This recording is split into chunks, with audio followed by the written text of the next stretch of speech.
Billings is more caring than that. That has been demonstrated nearly unanimously in social media, print, radio, and TV. The district is the outlier in this. The district has expressed its bias by keeping us from making a case to you. This closed loop that was proposed and seconded today in the operations committee meeting. You can't get feedback from outside the bubble that you have allowed to be put around you. All of you are making decisions about our kids in an echo chamber where all of your information comes from carefully crafted messages created by the district. It has made all of you tone deaf to what the community feels and what is important. 3 minutes, sir. I requested extra time. The district has exposed this bias.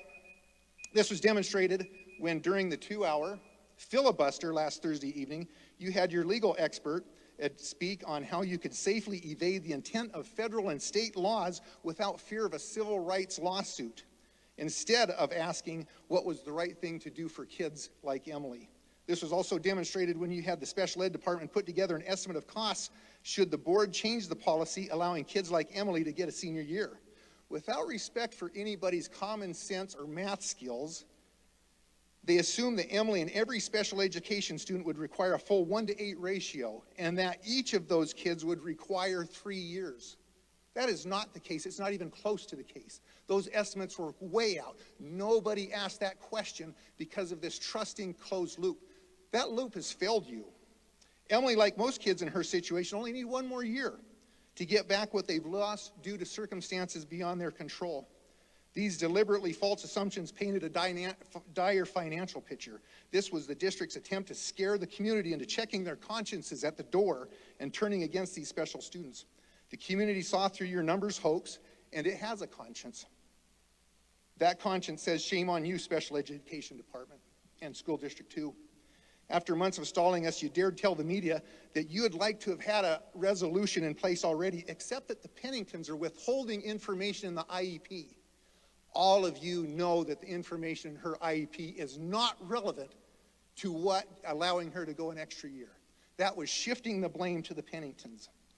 Shame on you for attempting to push this back on us.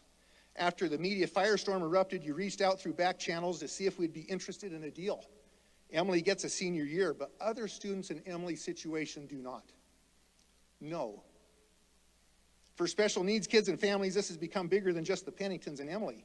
We have heard from dozens of families who have experienced similar treatment. In behalf of every family with a special needs child, we demand that you change your policy to accommodate all special needs students who require an additional year or 2 to be able to graduate. I run a fast-growing business here in Billings. Because of the growth in the ever-changing environment, I often ask my employees, my senior team, to look over the horizon and what is to come. Right now, Montana and this school district already represent a minority of districts in the entire country. You might say that you're in the 95th percentile. As a Montana and possibly the last state, you are now in rarefied air of being a district here to hold out. Is this going to be something you're going to be proud of? Is this something that we'll all tell our grandchildren about, that you held out against the special needs community, those who could not speak for themselves? Do you want to be in the 99th percentile?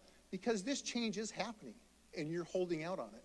Again, not asking if it's legal for you to dodge all of those federal and state laws. You might ask if it's the right thing to do. Can you afford not doing it this time? All of this has a cost. Not all of it is monetary, but is a cost to the district. Regardless of what you do today, Emily, Jana, and myself will be walking hand in hand into Billings West High School late next August. You can stand in our way or allow her to pass. Either way, we will do that.